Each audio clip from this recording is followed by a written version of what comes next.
Toi aussi tu souhaites démarrer ou enrichir ta collection de cartes Pokémon, mais tu te demandes sûrement comment trouver de l'argent pour commencer. Sois rassuré, que tu sois un enfant, un ado ou un adulte, il y a toujours des solutions pour réussir à trouver de quoi financer sa passion des cartes TCG. Reste avec moi pour apprendre quelques astuces assez pratiques. Et bien sûr, reste jusqu'à la fin de la vidéo parce qu'il va y avoir un petit bonus. Let's go!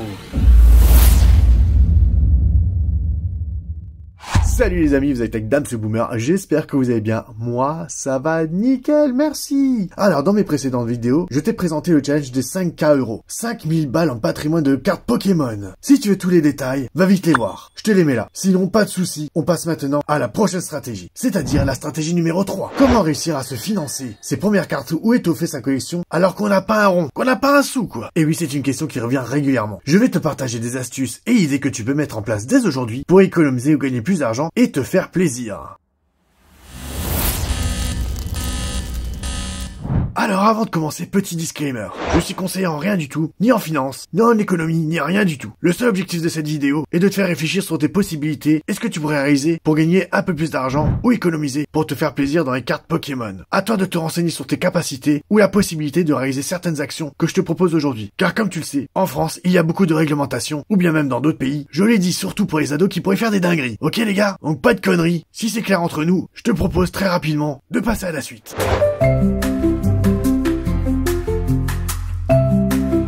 Avant de m'adresser aux fans de Pokémon, je souhaite parler aux parents. Oui, toi qui as vieilli et qui as un ou plusieurs petits bambins qui courent partout. Oui, toi, tu seras peut-être mis à contribution afin que ton petit monstre puisse atteindre ses objectifs. Tu pourras peut-être aussi trouver des outils afin de l'autonomiser et lui apprendre quelques notions pour sa vie d'adulte, ce qui peut être clairement un plus. J'avoue aussi que ton portefeuille pourrait se voir un peu plus léger, mais c'est pour la bonne cause, je te l'assure.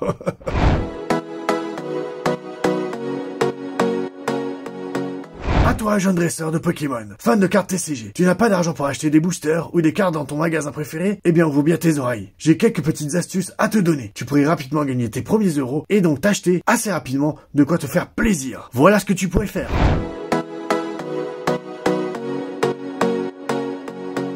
Alors, première solution, tu pourrais négocier avec tes parents des tâches à réaliser de manière quotidienne ou à la semaine et demander en contrepartie quelques euros. Par exemple, tu pourrais ranger le lave-vaisselle, débarrasser la table, arroser les plantes chaque semaine ou nettoyer la voiture de tes parents. En les aidant régulièrement, je suis sûr qu'ils pourraient te donner quelques euros en échange de tes services.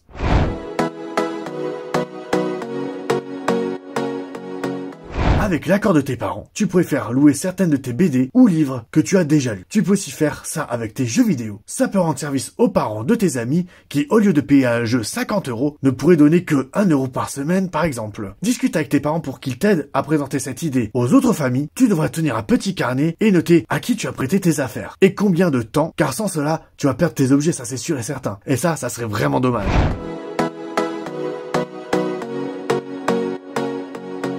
Lors des beaux jours, il y a beaucoup de vide-greniers ou de brocantes qui sont organisés. Il se pourrait même qu'un soit organisé près de chez toi. C'est le moment idéal de vendre tes jouets, tes livres, des jeux vidéo que tu n'utilises plus du tout. Tu peux aussi voir avec tes parents ou ta famille s'ils n'ont pas quelques objets à vendre. Explique-leur ton projet et ce que tu souhaites faire avec l'argent que tu récolteras. Je suis certain qu'ils t'aideront. N'oublie pas d'en parler à tes parents pour qu'ils organisent cela avec toi et qu'ils réservent ta place lors du prochain événement. Ils pourraient même t'aider à trouver les prix auxquels tu pourrais vendre tes objets.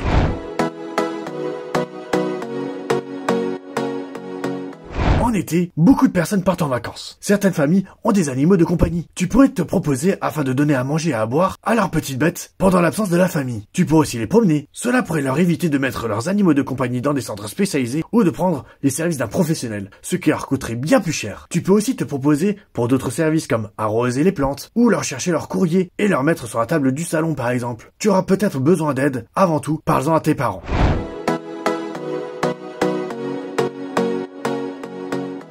Si tu aimes bien jardiner, tu pourrais faire pousser des plantes aromatiques et les vendre aux membres de ta famille, aux parents de tes amis. Les gens adorent les mettre dans les plats qu'ils cuisinent. En plus, lorsqu'ils n'auront plus de plantes, ils reviendront sûrement t'en racheter. Pour faire ça, rien de plus simple. Tu peux utiliser des pots de yaourt que tu as finis, tu ajoutes de la terre, des graines que tu as achetées dans les magasins et un peu d'eau. Demande à tes parents de t'aider pour acheter les graines et choisis celles qu'il te faut. Les plus simples à cultiver par exemple, celles qui te demandent le moins d'entretien. Il te suffira de les surveiller de temps à autre et de leur donner un peu d'eau. Et tu verras, c'est trop bien de constater qu'ils ont grandi chaque jour.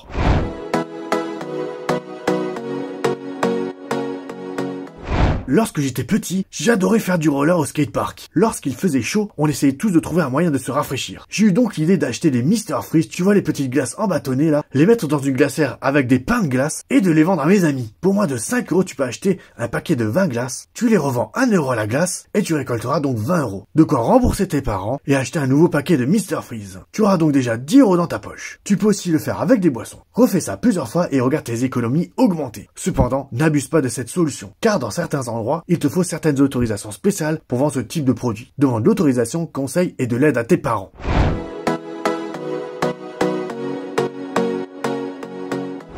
Lorsque tu vas avec tes parents faire tes courses, il est toujours tentant d'acheter des cochonneries. Quand tu traverseras le rayon gâteaux ou bonbons, si tes parents te proposent de t'acheter quelque chose, comme des chewing-gums par exemple, refuse leur proposition et explique-leur que tu préfères qu'ils te reversent le prix du paquet de chewing-gum en argent de poche par exemple. Explique à tes parents pourquoi tu demandes cela. Ils comprendront et seront certainement fiers de ta démarche. Cela t'évitera de manger plein de cochonneries qui sont pas bonnes pour ta santé et tu pourras très rapidement t'acheter des nouvelles cartes Pokémon.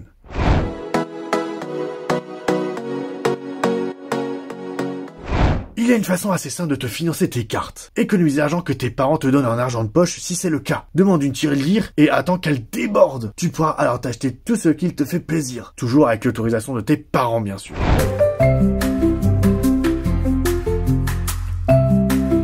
Alors là, je reparle aux parents. Alors toi, parents qui me regardent, ce type d'initiative permet à vos enfants d'acquérir des notions comme l'importance de l'effort, la valeur de l'argent, la gestion de leurs premiers bénéfices. Par exemple, épargner une partie, réinvestir l'autre. Ces idées encouragent les enfants à développer leur autonomie tout en restant encadrés et en sécurité. Alors jeune dresseur, prêt à relever le défi et à devenir un expert de l'économie, version Pokémon bien sûr, attrape-les tous, mais d'abord économise bien.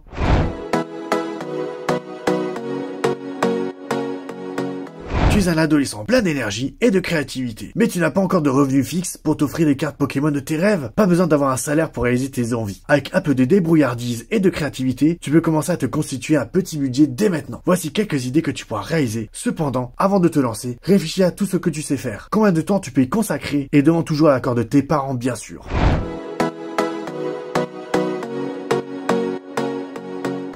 Malgré ton âge, ta situation est proche de celle des plus jeunes, car tu ne peux pas encore travailler comme un adulte. Cependant, tu as toujours la possibilité d'utiliser les solutions proposées pour les plus jeunes. C'est-à-dire, tu pourrais négocier avec tes parents des tâches à réaliser telles que remplir et vider le lave-vaisselle, faire les lessives, aider au ménage dans la maison, aider tes frères et sœurs à se préparer le matin, mettre le petit déjeuner. Voilà quelques exemples que tu peux mettre en place avec tes parents et leur demander une petite somme en échange de ton aide. Réfléchis à ce que tu sais faire ou à ce que les gens autour de toi pourraient avoir besoin. Tu peux là aussi proposer tes services au voisinage, comme promener leur chien, passer à tondeuse, sortir les poubelles et bien d'autres services. Creuse-toi la tête, tu trouveras sûrement encore plein de solutions. Chaque petit geste compte et en mettant ton énergie et ta créativité à profit, tu peux atteindre tous tes objectifs.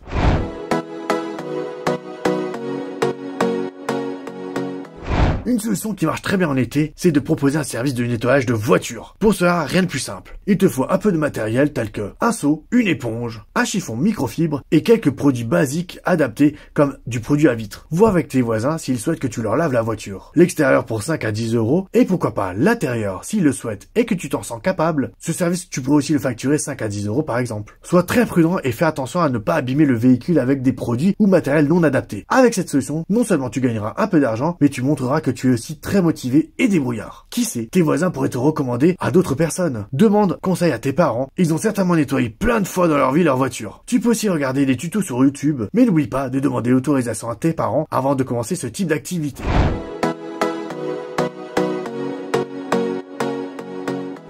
Tu adores étudier et tu as de bonnes notes en cours. Alors tu pourrais te proposer pour aider d'autres écoliers à faire leurs devoirs. Tu feras une très bonne action. Cela t'aidera aussi à améliorer tes propres compétences et valoriser ton temps libre. C'est un service qui peut vraiment aider. Donc je t'encourage vivement dans cette activité. Cependant, c'est une grande responsabilité. Sois honnête et ne propose pas cette aide si tu n'en es pas capable.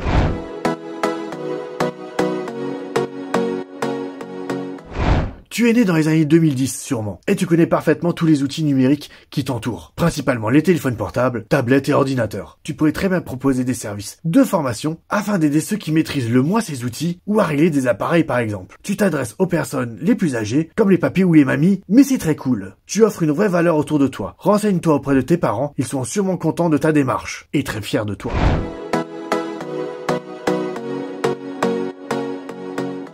Pendant pendant les vacances scolaires ou les week-ends, cherche des missions ponctuelles, telles que travailler dans des fermes locales, pour la cueillette ou l'emballage des produits, aider dans une boulangerie ou dans une boutique, ou même chez le coiffeur, distribuer des journaux ou des prospectus. Il y a plein de petites opportunités à saisir ponctuellement. Demande à tes parents de t'aider à te renseigner pour trouver des opportunités sûres et adaptées à ton âge.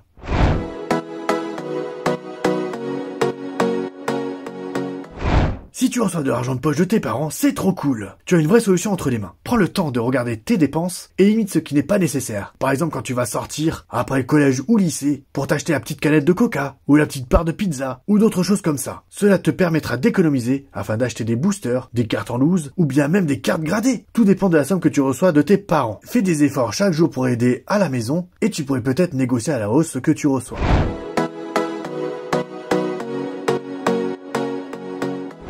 De nos jours, il est très facile de s'inscrire sur les plateformes de vente en ligne. Tu peux très bien commencer à faire de la vente d'objets dont tu n'as plus besoin par exemple. Cependant, ne fais pas n'importe quoi. Ne commence pas à vendre des objets qui ne t'appartiennent pas. Puis lorsque tu auras compris comment bien vendre et que tu auras fait tes premiers euros, tu pourras t'essayer à l'achat-revente. C'est-à-dire que tu peux acheter des objets pas trop chers et les revendre un peu plus cher. Ce type d'initiative demande pas mal de temps avant de réussir à ce que ton petit business fonctionne bien. Prends ton temps et renseigne-toi auprès des gens qui t'entourent. Ils ont peut-être envie de se débarrasser de certains objets et toi, tu pourrais les revendre. Tu pourrais même te proposer de vendre leurs propres objets que tu revendrais un peu plus cher et tu pourrais garder la plus-value. C'est-à-dire que par exemple, ton voisin veut vendre un pull 10 € mais il sait pas comment faire. Tu te proposes de le vendre pour lui. Si tu arrives à le vendre 15 €, tu lui donnes 10 € et tu gardes les 5. Mais comme à chaque fois, demande l'autorisation et conseille à tes parents avant de commencer.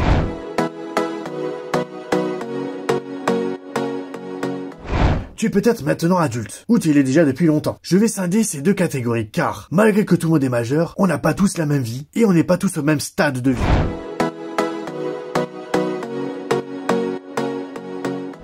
Tu viens d'avoir 18 ans et tu es dans cette période excitante où tu prends ton envol. Pas toujours simple d'avoir de gros budgets pour tes passions, surtout si tu es en études, si tu débutes dans la vie professionnelle ou que tu gères tes premières responsabilités. Mais ne t'inquiète pas, il existe des moyens efficaces et adaptés à ton âge pour financer ton amour des cartes Pokémon.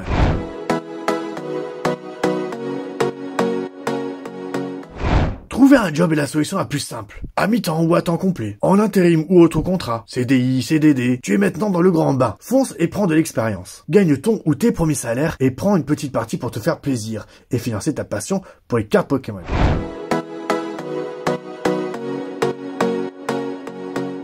Tes compétences et passions peuvent valoir de l'argent. Tu pourrais par exemple donner des cours de guitare, de sport ou d'une matière scolaire en proposant cela sur les plateformes telles que Fiverr ou ComeUp. Tu peux aussi réaliser des missions en freelance, design graphique, rédaction, montage vidéo, toujours sur les mêmes types de plateformes que je t'ai citées. Tu peux aussi créer une petite boutique Etsy si tu as un talent manuel. Bijoux, dessins, vêtements personnalisés, achat-revente. Il y a énormément de possibilités qui s'offrent à toi. Alors fonce, mais toujours avec prudence.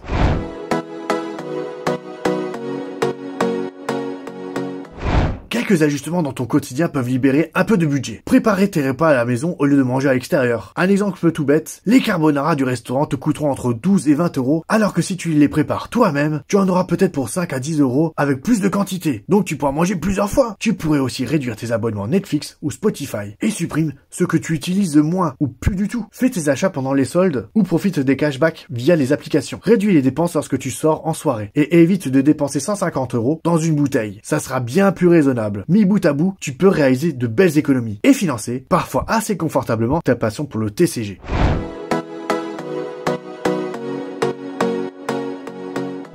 Là, on passe à la deuxième catégorie d'adultes. Pour les adultes confirmés, tu es installé dans la vie, tu as peut-être un emploi stable, un appartement ou une maison, et peut-être même des enfants. Tu manques de temps et celui-ci est précieux. Mais tu as probablement plus de ressources financières. Voici quelques idées pour équilibrer ta passion pour les Pokémon avec tes responsabilités.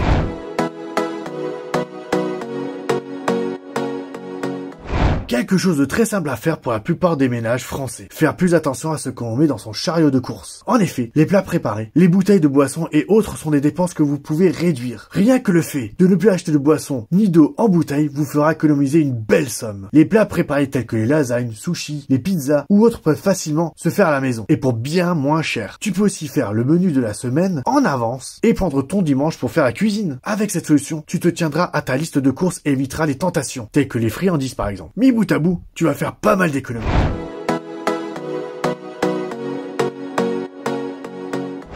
Une analyse attentive de tes dépenses peut libérer des fonds pour ton hobby. Réduis les abonnements inutiles, comme les plateformes en streaming, la salle de sport non fréquentée, le cinéma, où tu dépenses toujours plus avec le popcorn et les boissons, le super magazine que tu lis jamais. Compare aussi tes assurances, que ce soit l'assurance habitation ou auto par exemple. Tu pourrais en choisir une moins chère, et il y a des sites spécialisés qui peuvent t'aider à faire le comparatif très facilement. Et il y a une multitude de dépenses que tu peux supprimer ou réduire. Ceci peut te faire économiser plusieurs dizaines d'euros par mois. De quoi te faire plaisir avec le TCG.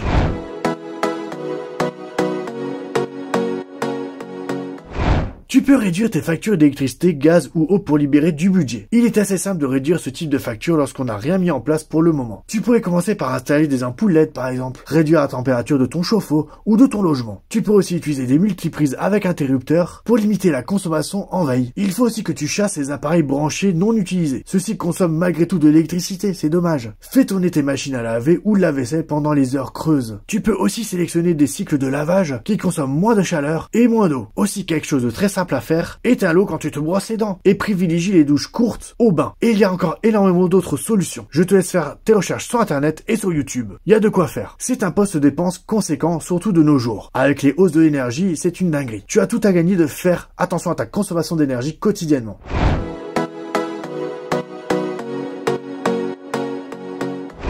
Si tu utilises une voiture, rentabilise-la ou limite les déplacements. Tu peux t'inscrire sur Blablacar pour transporter des passagers lors de tes trajets réguliers au travail par exemple. Tu pourrais en faire aussi profiter tes collègues, propose-leur. Regroupe tes courses ou utilise des services de livraison groupés pour limiter les déplacements. Il est aussi parfois possible de changer de moyen de locomotion par exemple. Prendre le vélo pour aller à la boulangerie du coin ou à la petite épicerie. Pour certains, il est aussi possible de faire ces trajets en transport en commun, ce qui peut aussi faire réduire les frais de carburant, d'entretien du véhicule et d'assurance. À terme, il te sera peut-être possible de vendre ta voiture et te libérer de ce poste de dépense. Là, on parle de plusieurs centaines d'euros par mois. On y arrive enfin. Le bonus.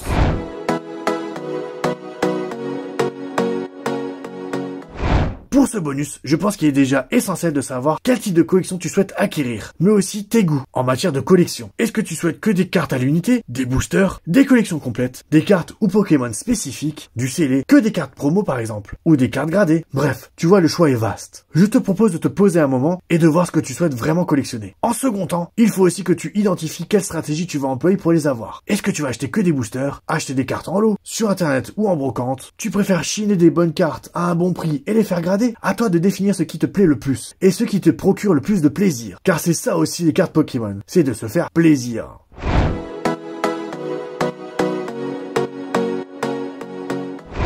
Le dernier conseil que je pourrais vous prodiguer est de définir un budget que vous souhaitez allouer à la collection des cartes Pokémon, que ce soit par semaine ou par mois. Pour les plus jeunes, entre 5 et 50 euros par mois pourrait déjà être un bon début. Pour les autres, ce sera plus selon vos efforts et vos opportunités. Sans budget, vous naviguez dans le brouillard, sans jamais savoir quel est le but à atteindre. Avec mon challenge sur une année, je me suis fixé un budget de 100 euros par mois pour atteindre 5000 euros de patrimoine de cartes. Ce qui est déjà très ambitieux. Donc, à toi de voir ce que tu veux faire et comment tu veux le faire.